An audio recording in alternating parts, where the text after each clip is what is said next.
Art gallery में बड़ी ही सुंदर और अलग-अलग तरह की पेंटिंग्स की एग्जीबिशन लगी हुई थी और सीमा को पेंटिंग्स का इतना शौक था कि वो तो बस देखने के लिए बेताब हो रही थी। उसे जैसे किसी ने अंदर से खींच लिया हो। वो बड़ी जल्दी में सीढ़ियों की तरफ दौड़ती हुई चली जा रही थी, मानो अगर देर हुई तो कोई दूसरी चीज छूट जाएगी और वो सब कुछ देख नहीं पाएगी। जैसे ही वो तेजी से ऊपर चढ़ रही थी, तभी सामने से एक नौजवान तेज कदमों से आ रहा था और वो अचानक उससे जा टकराई।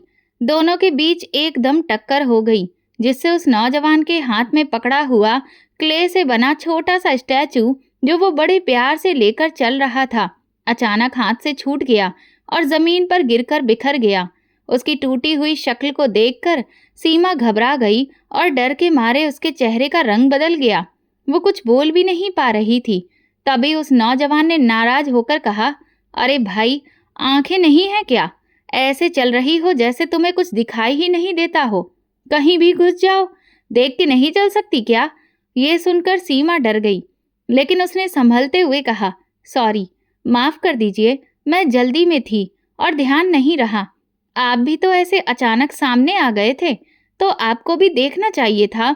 उस नौजवान के हाथ में एक स्टिक थी, जिससे वो अपने रास्ते को टटोल रहा था और उसकी आंखों पर काला चश्मा लगा हुआ था, जिससे साफ पता चलता था कि वो देखने के काबिल नहीं है। फिर भी उसकी आवाज में गुस्से की झलक थी। वो बोला, आपने आंखें तो रखी हैं, लेकिन देखने की जहमत ही नहीं की।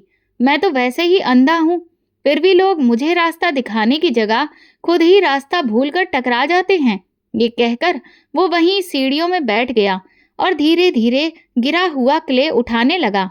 उसके हाथ कांप रहे थे, पर फिर भी वो टूटे हुए हिस्सों को जोड़ने की कोशिश कर रहा था। ये देखकर सीमा का दिल अंदर से पिघल गया और उसे बहुत अफसोस हुआ कि उसकी वजह से किसी को परेशानी हुई है। उसने खुद को कोसा कि काश वो ध्यान से चलती और ऐसा नहीं होता। फिर बिना देर किए वो भी उसके पास बैठ गई और टूटे हुए क्ले के टुकड़े उठाने लगी ताकि उसकी मदद कर सके। उसने बहुत नरमी से कहा, मुझे माफ कर दीजिए, मैं सच में नहीं जानती थी कि आप देख नहीं सकते, वरना मैं बिल्कुल ध्यान रखती। मेरी वजह से आपको तकलीफ हुई, उसके लिए मुझे बहुत बुरा लग रहा है।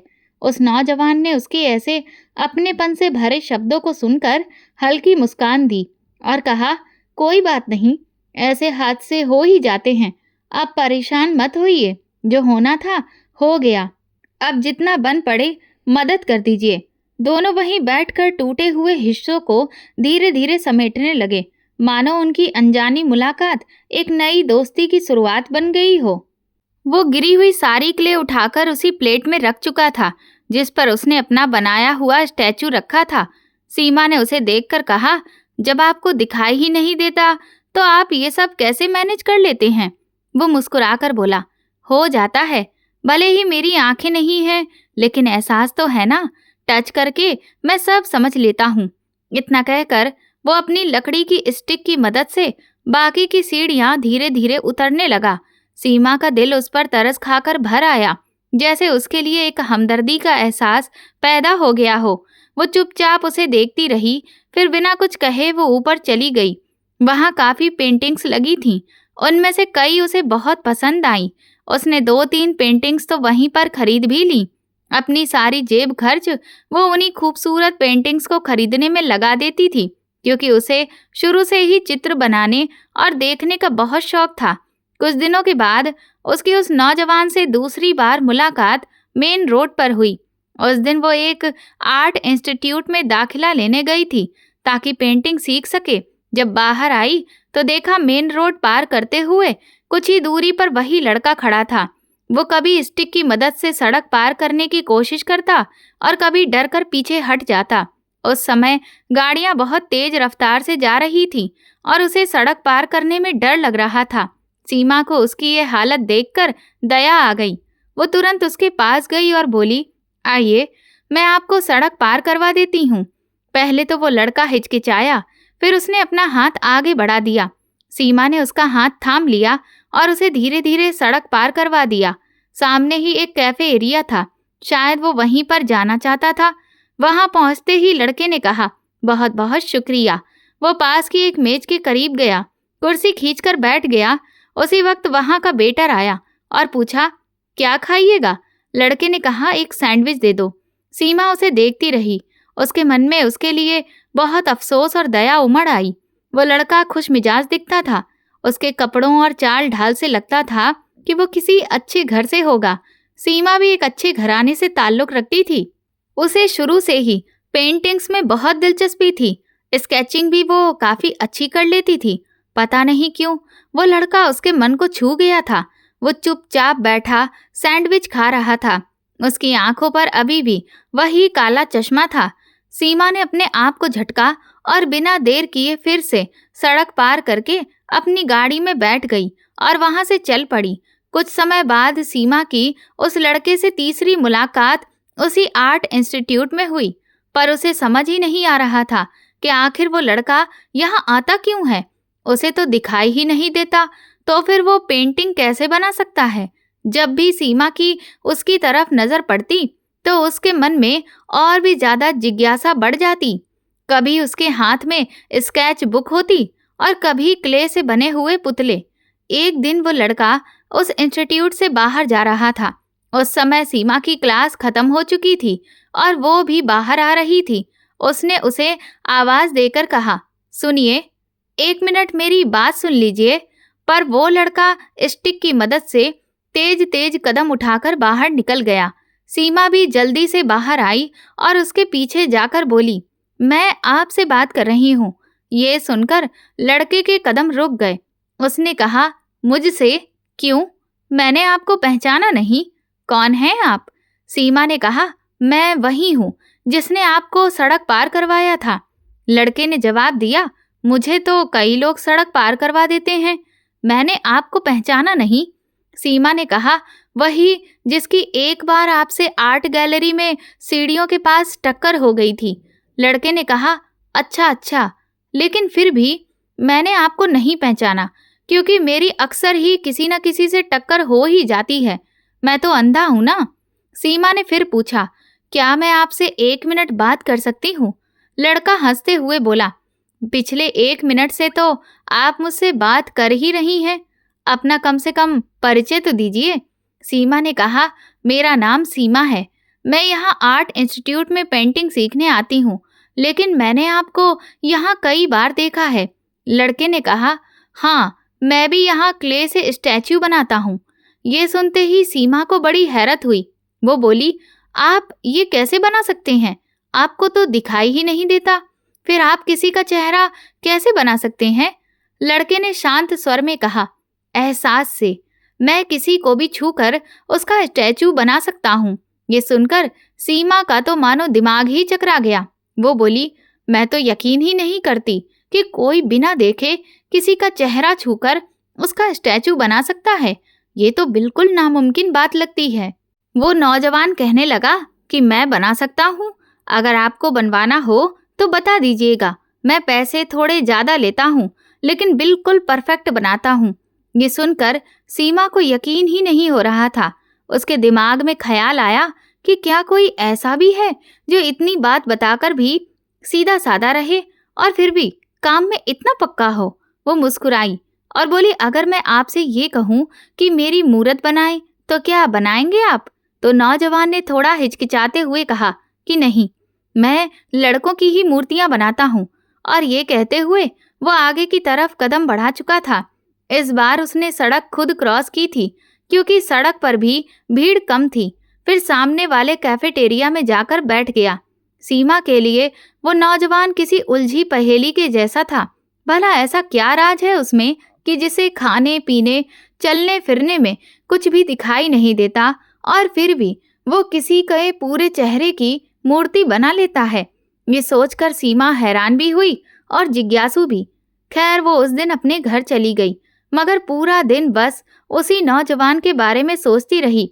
जितना उसके बारे में सोचती उतनी ही उसकी दिलचस्पी बढ़ती चली गई और उसकी जिज्ञासा उसके मन में एक तरह का हल्का सा बेचैनी बनकर पलने लगी।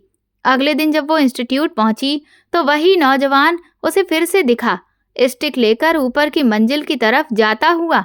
सीमा ने धीरे धीरे उसके पीछे चलना शुरू किया। ऊपर एक बड़ा हॉल था जहाँ कई लड़के लड़कियां मिट्टी से मूर्त बनाने में लगे हुए थे और वही लड़का भी वहां था। सीमा को ये देखकर और भी आश्चर्य हुआ कि वो किस तरह बिना देखे ही मूर्त बना रहा है। उसने देखा कि एक लड़के को सामने बैठाया हुआ था और उसकी उंगलियां उसके चेहरे पर घिसते हुए, छूते हुए एक एक नैन नक्श को महसूस करके मूर्त बना रही थीं। ऐसा लग रहा था जैसे हाथों में कोई चुंबक हो और वो भाव रहित आंखों से भी सब कुछ समझ ले रहा हो। इतनी निपुणता देखकर सीमा ने सोचा, क्या सच में ऐसा कोई कैसे कर सकता है? उसकी क्लास शुरू हो गई तो वो वापस चली आई, लेकिन पेंटिंग सीखते हुए भी उसके मन में वही नौजवान चकराता रहा। शायद अंदर ही अंदर ये बात उसे परेशान कर रही थी कि आखिर बिना देखे कोई इतना परफेक्ट मूर्त कैसे बनाता है। जब उसकी क्लास खत्म हुई और वो इंस्टीट्यूट से बाहर आई तो वही नौजवान सामने बने कैफेटेरिया पर सैंडविच खा रहा था। सीमा उसके पास चली गई। कुर्सी खींचकर उसके सामने बैठते ही उसने टांग खींचने के लिए खुद ही बनते हुए पूछा, कौन कौन है जो मेरे सामने बैठा है? नौजवान ने उसे पहचानते हुए हल्का सा मुस्कुराते हुए कहा, तुम ही तो हो? और सीमा ने हंसकर कहा, हाँ मैं ही तो हूँ सीमा।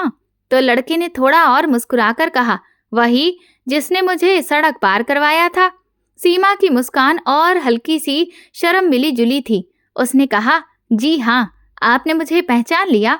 तो नौजवान ने कहा, अब आपकी आवाज भी पहचान में आने लगी है मुझे। जी कहिए। सीमा ने निडर होकर कहा, मैं चाहती हूँ कि आप मेरी मूर्त बना दें। ये सुनते ही नौजवान का हाथ अचानक रुक गया। उसने कहा, देखिए मैं आपसे पहले भी बता चुका हूँ, मैं लड़कियों की मूर्ति नहीं बनाता। सीमा ने हैरानी से पूछा, क्यों? लेकिन उस पर नौजवान ने कोई सीधा सा जवाब नहीं दिया, बस थोड़ी ठंडी सी मुस्कान देकर कहा, आप जानती हैं मैं देख नहीं सकता। मुझे मूर्त बनाने के लिए एहसास की जरूरत होती है और मैं अपनी उंगलियों से दूसरे के चेहरे के नैन नक्श को महसूस करके ही मूर्त बनाता हूँ। मुझे आपकी सूरत को, आपकी हंसी को, आपकी पलकों की रफ्तार को और आपकी मुस्कुराहट के हल्के से घुमाव को भी छूना पड़ेगा और किसी लड़की को इस तरह से छूने का मुझे हक महसूस नहीं होता। ये मेरे लिए ठीक नहीं है। ये सुनकर सीमा कुछ देर बिल्कुल खामोश रह गई। उसकी बात में सच्चाई थी और सीमा के भीतर किसी अंदरूनी जगह पर सहानुभूति जगी। नौजवान ने फिर सैंडविच का एक टुकड़ा लिया और फिर से खाने लगा जैसे उसने कोई भारी बात कही हो और अब सूरज फिर से सामान्य ताप पर आ गया हो। सीमा ने धीरे से पूछा, क्या मैं आपसे दोस्ती कर सकती हूँ? नौजवान के हाथ फिर से रुके। उसने कहा, मुझसे दोस्ती? सीमा ने आंखों में स्पष्टता रखकर कहा, हाँ आपसे दोस्ती, क्यों नहीं? पर नौजवान ने मुंह पर एक अजीब सी बेबाकी रखकर कहा, मैं लड़कियों से दोस्ती भी नहीं करता। सीमा ने परेशान होकर कहा, क्यों? और उसने कहा, बस मैं नहीं करता, क्योंकि कोई भी रिश्ता जैसा गहरा होता जाता है उतनी ही तकलीफ देता है और हम जैसे लोग जो बहुत जज्बाती होते हैं अपनी भावनाओं को कभी कागजों पर, कभी मिट्टी की मूर्तियों पर बड़े अलग अंदाज में सजाते हैं। हम सब कुछ दिल से लेते हैं और जब रिश्ते टूटते हैं तो इसमें बहुत दर्द होता है जो मैं सह नहीं पाता। सीमा उस नौजवान की उलझी हुई बातों को समझने की कोशिश करने लगी। वो बोली, मैं समझी नहीं। तो उसने धीमे से कहा, मुझे रिश्ते टूटने का बहुत डर है। मैं इसीलिए किसी रिश्ते को बनाकर रखने या किसी से जुड़े रहने के हक में नहीं हूँ। कल अगर आप दोस्ती करोगी तो बातें होंगी, फिर अचानक किसी वजह से आप दूर हो जाओगी या आप मुझे छोड़ दोगी तो मुझे बहुत दर्द, बहुत ज्यादा लगेगा और मैं उसे सह नहीं पाऊंगा। फिर उसने जल्दी से जोड़ते हुए कहा, मेरी बात को गलत मत समझो, मैं किसी को नीचा दिखाना या दबाना नहीं चाहता। बस मुझे रिश्तों के टूटने से इतना गहरा आघात होता है कि मैं अपने आप को औरों के करीब आने से रोक लेता हूँ। जैसे जैसे सीमा उससे बातें करती गई उसकी दिलचस्पी और भी ज्यादा बढ़ती चली गई।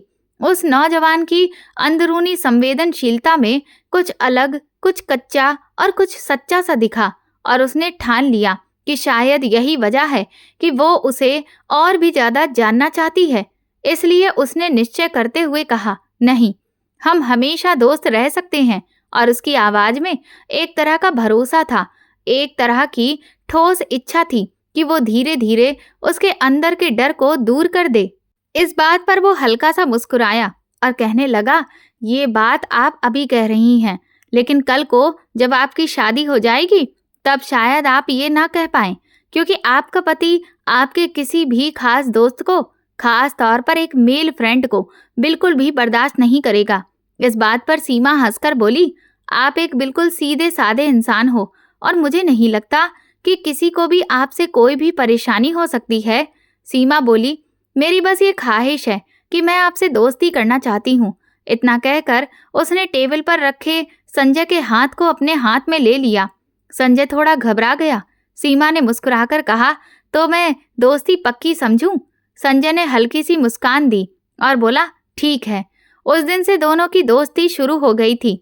संजय ने उसे बताया कि वो अपने माँ बाप का इकलौता बेटा है। उसके पापा का देहांत बहुत पहले हो चुका था और माँ का भी 1 साल पहले निधन हो गया था। अब वो अकेला ही अपने छोटे से घर में रहता है। गुजारा करने के लिए वो मूर्तियाँ बनाता है और इस इंस्टीट्यूट में भी मूर्तियाँ बनाकर रखता है।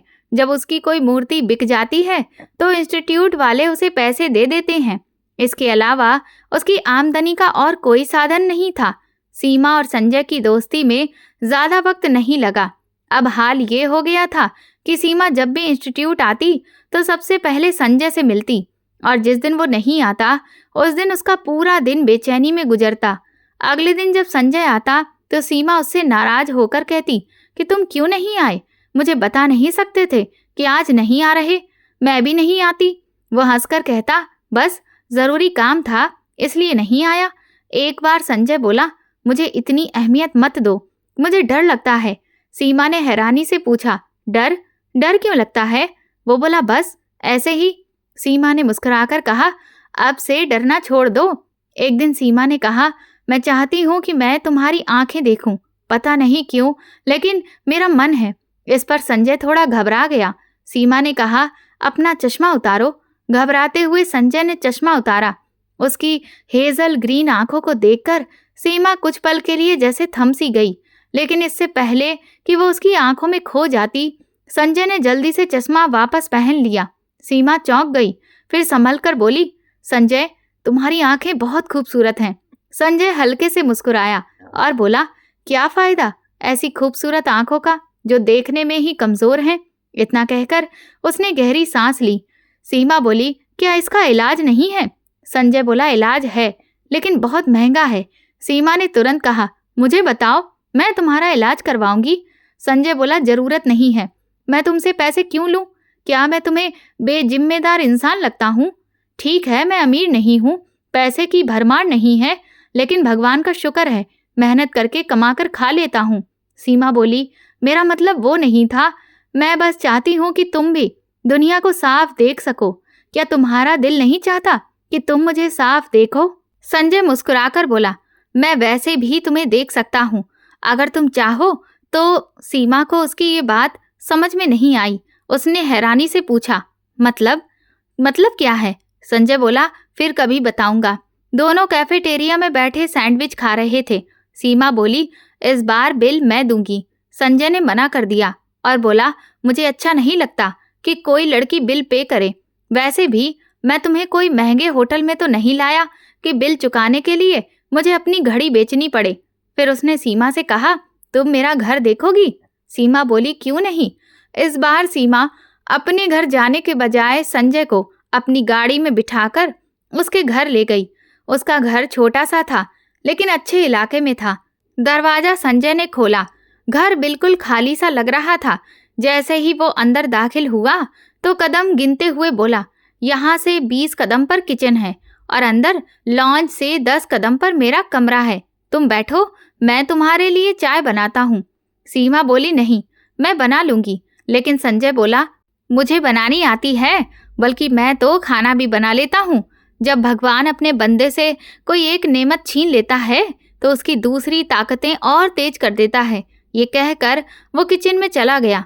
सीमा लॉन्ज में बैठ गई। वहाँ उसके बनाई हुई कई मूर्तियाँ रखी थीं। वो उठकर उन मूर्तियों के पास चली गई। वहां एक मर्द की मूर्ति थी जो इतनी असली लग रही थी जैसे कोई जिंदा इंसान हो, लेकिन मिट्टी से बनी थी। उन्हीं मूर्तियों में उसे एक लड़की की मूर्ति भी नजर आई। सीमा को हैरत हुई क्योंकि संजय ने तो साफ कहा था कि वो लड़कियों की मूर्तियां नहीं बनाता, फिर ये किसकी बनाई है? और मुझे तो उसने मना कर दिया था। इतनी देर तक संजय चाय लेकर आ चुका था और अपने कदम बड़े धीरे धीरे रख रहा था। जब सीमा ने पलटकर देखा तो तुरंत उसके हाथ से चाय की ट्रे पकड़ ली और सामने रखे टेबल पर रख दी। संजय सोफे पर बैठ चुका था। वो बोला, वैसे मैं चाय अच्छी बनाता हूँ। सीमा ने मुस्कुरा के कप उठाया, एक घूंट चाय पी और सच में चाय बहुत मजेदार थी। सीमा कहने लगी, तुम तो साफ बोल चुके थे कि लड़कियों के स्टैचू नहीं बनाते, फिर तुमने इस लड़की की मूर्त क्यों बना रखी है? संजय चाय पीते पीते अचानक से चुप हो गया। चेहरे पर गहरी गंभीरता उतर आई थी। वो बोला, कभी ये लड़की भी मेरी दोस्त थी, लेकिन फिर मुझे छोड़कर चली गई। इसीलिए तो मैं डरता हूँ रिश्ते बनाने से, क्योंकि जब कोई रिश्ता बना के छोड़ जाता है तो बहुत दर्द होता है। उसे तो अब याद भी नहीं होगा कि कभी कोई संजय उसकी जिंदगी में आया था, लेकिन मुझे आज भी सब याद है। सीमा उसकी बात सुनकर और उसकी आंखों में भरे आंसू देखकर चुप नहीं रह पाई। उसने संजय की आंखों से बहते आंसू अपने हाथों से पोंछ दिए। वो बोली, जो तुम्हें भूल गया उसे तुम भी भूल जाओ। वो बोला, सीमा, इतना आसान नहीं है, बहुत मुश्किल होता है भूल जाना, बहुत तकलीफ देता है। सीमा ने पूछा, क्या तुम्हें उससे मोहब्बत थी? वो बोला, ये तो मुझे नहीं पता। हाँ, लेकिन जब वो मुझे छोड़कर गई थी तो मुझे बहुत दुख हुआ था। मैं बीमार पड़ गया था। ये तब की बात है जब मेरी माँ जिंदा थी, उन्होंने ही मुझे संभाला था। लेकिन अब अगर तुम मुझे छोड़कर चली गई तो ये कहते कहते संजय ने अपनी बात अधूरी छोड़ दी। सीमा बोली, मैं तुम्हें छोड़कर क्यों जाऊंगी? मैं कहीं नहीं जाऊंगी। धीरे धीरे सीमा को लगने लगा था कि जैसे वो संजय की मोहब्बत में डूबती जा रही है। वो ये भी जानती थी कि उसके घरवाले कभी भी उसकी शादी किसी ऐसे लड़के से नहीं करेंगे जो देख नहीं सकता। लेकिन उम्र का वो दौर था जब लड़कियों को हवाओं में उड़ने का शौक होता है। मोहब्बत जैसे जज्बात दिल में तूफान की तरह आते हैं और काबू करना बहुत मुश्किल हो जाता है। अब वो अक्सर संजय के घर जाने लगी, उसके बनाए हुए मूर्त को देखती, उसको पेंटिंग करने के बारे में कई तरह की राय देती और सीमा को हैरानी होती थी। संजय कहता था कि मैं पेंटिंग भी कर सकता हूँ अगर कोई मेरी मदद करे तो। जहाँ सीमा का इंस्टीट्यूट था वहीं से संजय का घर काफी करीब था, इसलिए कई बार ऐसा होता कि वो इंस्टीट्यूट जाने की बजाय सीधे संजय के घर चली जाती थी और फिर उसके साथ मिलकर खाना बनाती, ढेर सारी बातें करती। वक्त का पता ही नहीं चलता था। एक बार संजय ने उससे ऐसी फरमाइश कर दी कि उसके तो होश ही उड़ गए। वो बोला, सीमा, मैं तुम्हें देखना चाहता हूँ। सीमा बोली, मैं समझी नहीं, तुम मुझे कैसे देख सकते हो? वो बोला, दिल की आंखों से, एहसास से। लेकिन मुझे पता है कि तुम कभी इतनी इजाजत नहीं दोगी। लेकिन उस वक्त तक सीमा संजय की मोहब्बत में पूरी तरह डूब चुकी थी। वो बोली, मैं खुद चाहती हूँ कि तुम मुझे देखो। वो बोला, तुम्हें बुरा तो नहीं लगेगा? सीमा बोली, मुझे क्यों बुरा लगेगा, मैं चाहती हूँ तुम मुझे देखो। संजय ने कांपते हाथ सीमा के चेहरे पर रख दिए। एक करंट सा था जो सीमा को महसूस हुआ। उसने फौरन अपना हाथ पीछे कर लिया। वो बोला, शायद तुम्हें बुरा लग रहा है, चलो छोड़ो। सीमा बोली, नहीं संजय, ऐसी बात नहीं है। सच कहूँ तो कभी किसी ने छुआ ही नहीं, इसीलिए अजीब सा लगा। और उसने संजय का हाथ पकड़कर अपने चेहरे पर रख दिया और फिर सारी गड़बड़ यहीं से शुरू हुई। संजय ने उसके माथे पर हाथ फेरा, फिर धीरे धीरे उसकी आंखों तक ले आया। सीमा ने अपनी आंखें बंद कर लीं और धीरे धीरे उसके चेहरे के हर नक्श पर वो अपना हाथ फेर रहा था, जैसे कोई चीज ढूंढ रहा हो। अपनी उंगलियों की हरकत से वो उसके चेहरे को ऐसे टटोल रहा था मानो कुछ तलाश कर रहा हो। सीमा की जान उस वक्त निकली जब उसने अपना अंगूठा उसके होठों पर रखा। वो घबराकर पीछे हट गई, जैसे किसी ख्यालों की दुनिया से अचानक बाहर आ गई हो। संजय भी 2-4 कदम पीछे हो गया। वो बोला, तुम बहुत खूबसूरत हो। सीमा का चेहरा ये सुनते ही शर्म से लाल हो गया था। ऐसा पहली बार हुआ था कि किसी लड़के ने उसके चेहरे को इस तरह से छुआ था। सीमा का वहां रुकना मुश्किल हो गया। वो बोली, संजय, मैं वापस जा रही हूँ ये कहकर उसने अपना पर्स उठाया और चली गई। लेकिन घर आकर भी संजय की उंगलियों का स्पर्श सीमा को अपने चेहरे पर महसूस हो रहा था। वो कुछ देर अपने कमरे में आकर लेट गई और अपनी आंखें बंद कर ली। सीमा अपने पापा की सबसे छोटी बेटी थी। उसकी बड़ी बहन और बड़ा भाई दोनों की शादी हो चुकी थी। बहन दुबई में रहती थी और भाई कनाडा में वहां नौकरी करता था। इस वजह से घर में वो अकेली अपने मम्मी पापा के साथ रहती थी। अभी वो 12वीं क्लास की स्टूडेंट थी। उम्र बहुत ज़्यादा नहीं थी, लेकिन बचपन से ही उसे पेंटिंग बनाने का बहुत ज़्यादा शौक था और उसी शौक को पूरा करने के लिए उसने शहर के एक इंस्टीट्यूट में दाखिला लिया था। उसे ये अंदाज़ा भी नहीं था कि इस शौक को पूरा करने के चक्कर में वो एक ऐसे लड़के की मोहब्बत में पड़ जाएगी जो आंखों से देख नहीं सकता। अगले ही दिन जब वो इंस्टीट्यूट पहुंची तो संजय सीधा ऊपर की मंजिल में चला गया। कई बार सीमा ने उसे आवाज़ देने की कोशिश की, लेकिन ऐसा लग रहा था जैसे वो उससे बात नहीं करना चाहता। सीमा की क्लास शुरू हो चुकी थी और जब क्लास खत्म हुई तब भी संजय इंस्टीट्यूट से बाहर जा चुका था। वो कैफेटेरिया में बैठने के बजाय उसके पीछे पीछे चली गई। संजय तेज तेज कदम बढ़ाता हुआ अपने घर की तरफ जा रहा था। सीमा लगातार उसके पीछे पीछे जाती रही और बार बार उसका नाम पुकार रही थी। संजय, संजय। वो संजय संजय कह रही थी, लेकिन वो रुकने का नाम ही नहीं ले रहा था।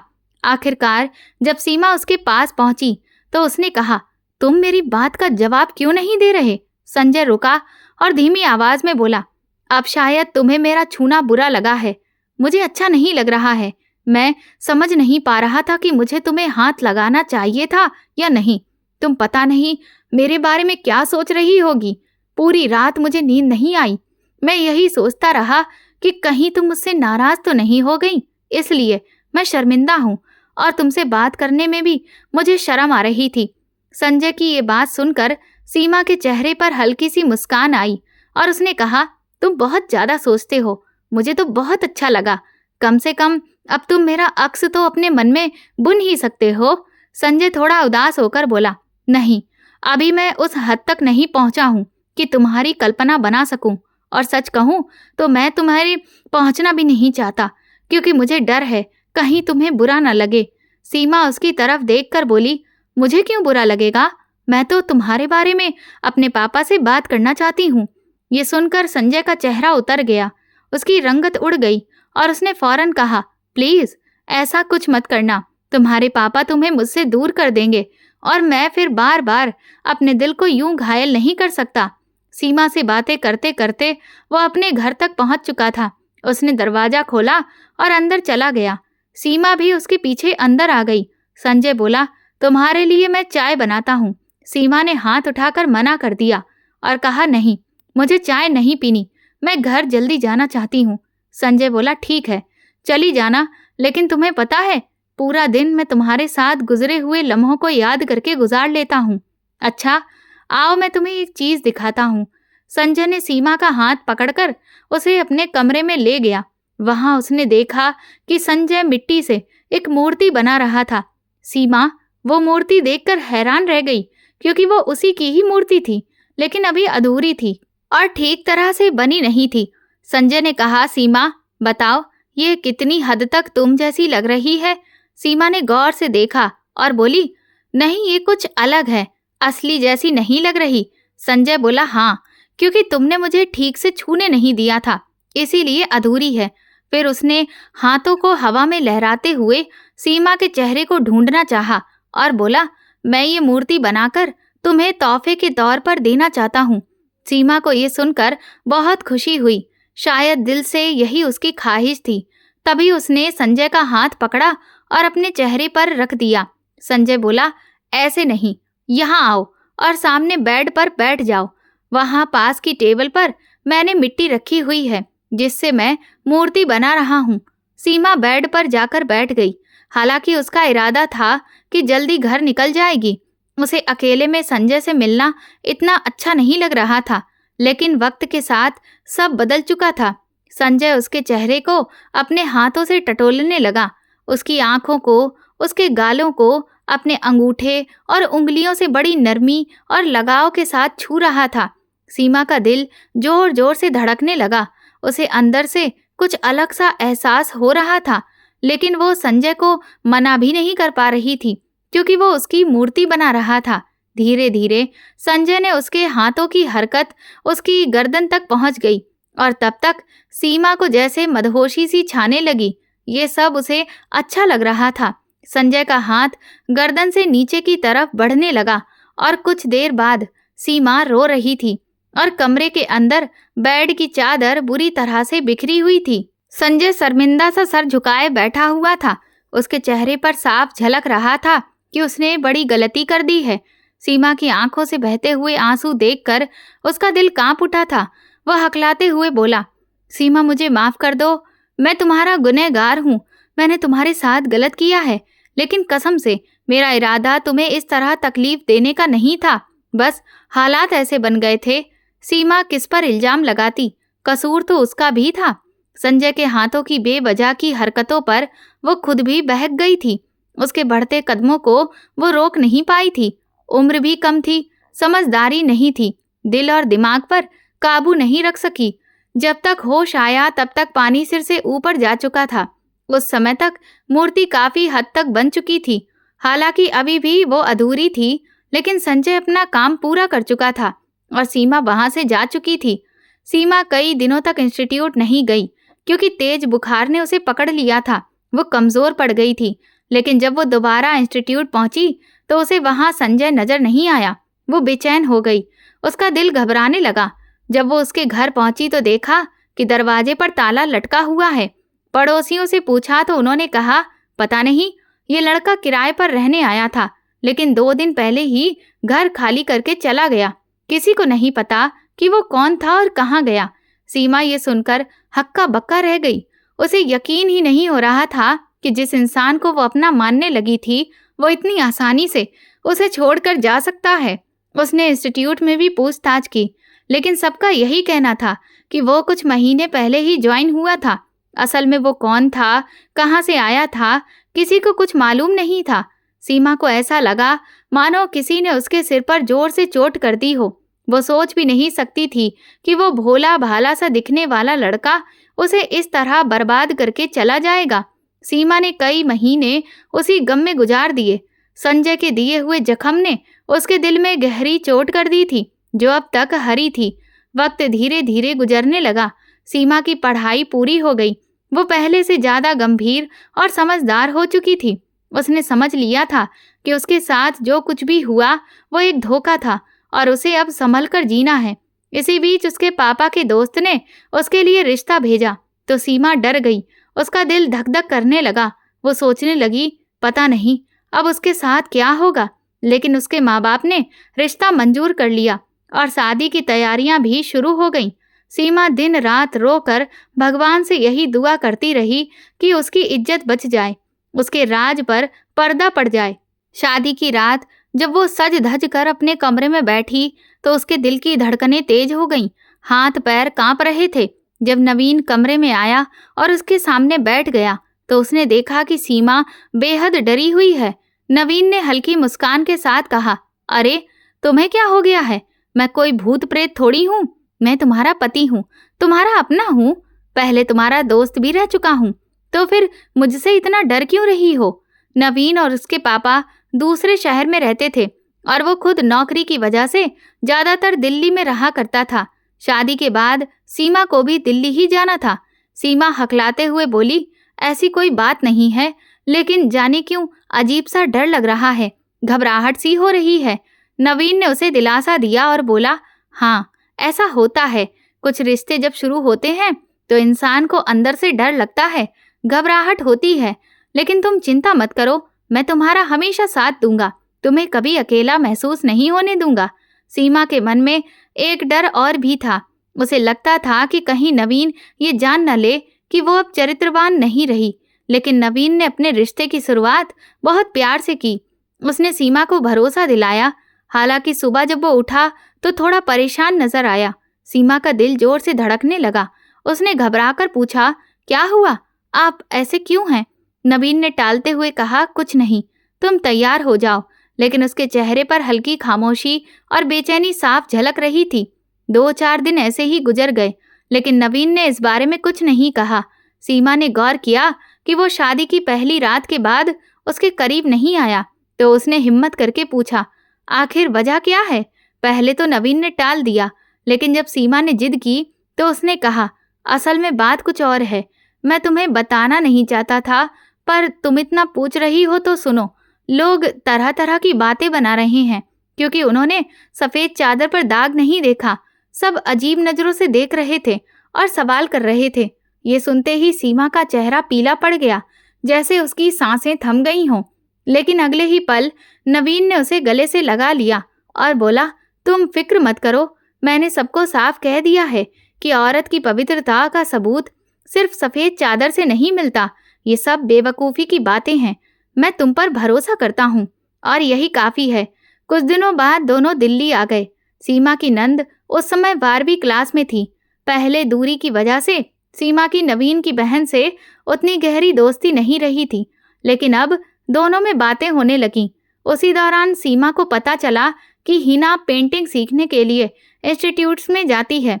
सीमा ने कभी ज़्यादा ध्यान नहीं दिया था, लेकिन पहली बार उसके होश तब उड़े जब हिना ने बताया कि उसके इंस्टीट्यूट में एक ऐसा नौजवान आता है जो आंखों से देख नहीं सकता, लेकिन फिर भी बड़ी ही निपुणता से वो मूर्तियां बनाता है। ये सुनकर सीमा का दिल तो धक से ही रह गया। उसे तुरंत संजय की याद आई, क्योंकि जिस तरह की बातें हिना बता रही थी वो बिल्कुल वही बातें थीं जो संजय से जुड़ी हुई थीं, और सीमा का दिल फिर से पुराने जख्मों को कुरेदने लगा। धीरे धीरे हिना ने सीमा को बताना शुरू किया कि उसे एक लड़का बहुत अच्छा लगता है। उसका दिल उसी में अटक गया है। वो हर वक्त उसके बारे में सोचती रहती है। जब सीमा ने उससे नाम पूछा कि आखिर वो कौन है, नाम क्या है, तो हिना ने धीरे से मुस्कुराते हुए कहा कि उसका नाम रजत है। उसने बताया कि उसका घर उनके इंस्टीट्यूट के पास ही है, इसलिए अक्सर उसकी नज़र उस पर पड़ जाती है। ये सुनकर सीमा का चेहरा जैसे पीला पड़ गया। उसके दिल की धड़कन तेज हो गई। उसने तुरंत घबराकर पूछा, हिना, तुम कभी उसके घर तो नहीं गई हो? हिना ने बिना झिझक के कह दिया, हाँ भाभी, मैं उसके घर गई हूँ। 1-2 बार गई थी। उसने मुझे चाय भी पिलाई थी। आपको नहीं पता भाभी, वो बिल्कुल आम लड़कों जैसा नहीं है। उसमें एक अजीब सी गहराई है। उसके चेहरे में एक अजीब सा सुकून है। ऐसा लगता है जैसे उसमें कोई अलग ही जादू है। उसके स्टैचू यानी बनाए हुए पुतले जिंदा इंसान जैसे लगते हैं, और वो खुद भी बहुत नेक दिल है। हमेशा कहता है कि रिश्ते टूटना उसे बिल्कुल पसंद नहीं है। वो हर रिश्ते को संभालने की कोशिश करता है। हिना की बातें सुनकर सीमा अंदर तक हिल गई। उसे अपने पुराने जख्म याद आ गए। उसका दिल कांप उठा। उसने तुरंत हिना से कहा, तुम इस तरह के चक्कर में मत पड़ो, ये सब बस दिखावा है। लेकिन तब तक बहुत देर हो चुकी थी। हिना रजत की मोहब्बत में इतनी गहरी डूब चुकी थी कि उसके लिए पीछे हटना मुश्किल हो गया था। वह अक्सर उसकी बातों में खोई रहती थी, उसकी तारीफें करती थी और हर मुलाकात में उसके लिए और भी दीवानी हो जाती थी। एक दिन हिना ने सीमा को बताया कि रजत कह रहा था कि अगर मैं चाहूँ तो वो मेरा भी स्टैचू बना सकता है, ऐसा पुतला जो बिल्कुल मेरी तरह लगेगा। सीमा का दिल और जोर से धड़कने लगा। उसे शक था कि कहीं हिना भी उसकी तरह किसी मुसीबत में ना फंस जाए। उसने तय कर लिया कि वो हिना के साथ जाएगी और खुद अपनी आंखों से देखेगी कि आखिर मामला क्या है। सीमा ने एक दुपट्टे को ओढ़ा और उससे अपने चेहरे को भी बहुत अच्छे तरीके से ढक लिया ताकि कोई उसे पहचान न सके।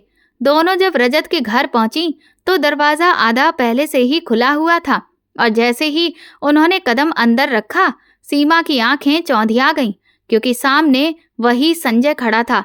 सीमा को तो पहले से ही शक था, लेकिन उसे सामने देख उसका दिल बैठ गया।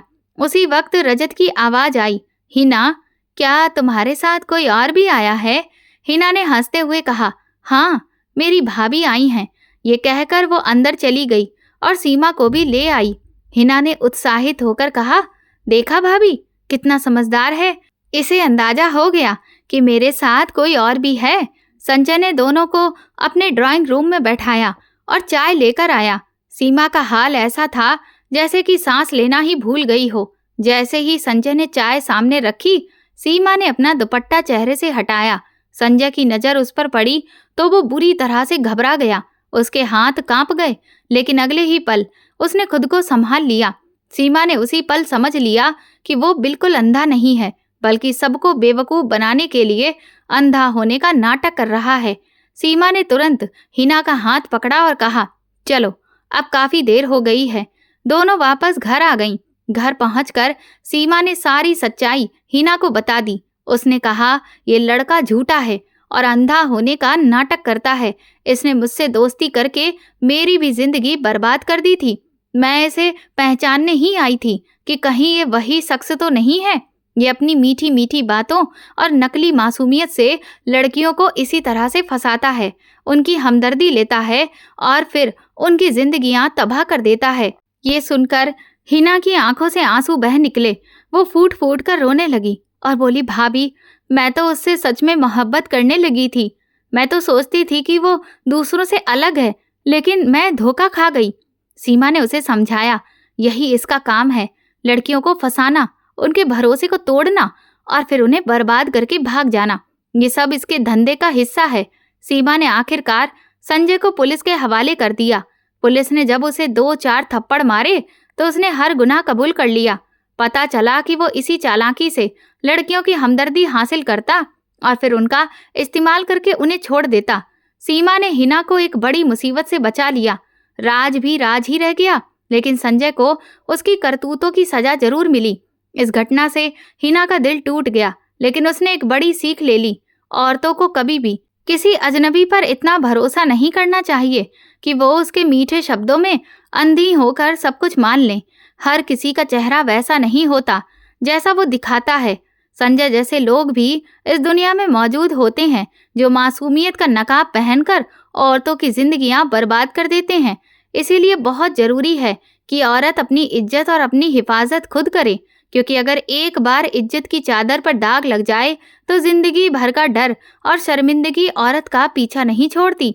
यही वजह है कि अपनी सुरक्षा इंसान को खुद करनी पड़ती है। ये पूरी कहानी काल्पनिक है। इसका किसी भी व्यक्ति, स्थान या वास्तविक घटना से कोई संबंध नहीं है। इसका उद्देश्य केवल मनोरंजन और सस्पेंस आधारित कहानी को प्रस्तुत करना है। आपको ये कहानी कैसी लगी, मुझे कमेंट सेक्शन में ज़रूर बताएं। मेरे चैनल को सब्सक्राइब कर इस वीडियो को लाइक कर दें और वीडियो को हाइप भी दें। साथ ही ऐसी और भी रोमांचक कहानियों को सुनने के लिए मेरे चैनल के साथ बने रहें। धन्यवाद।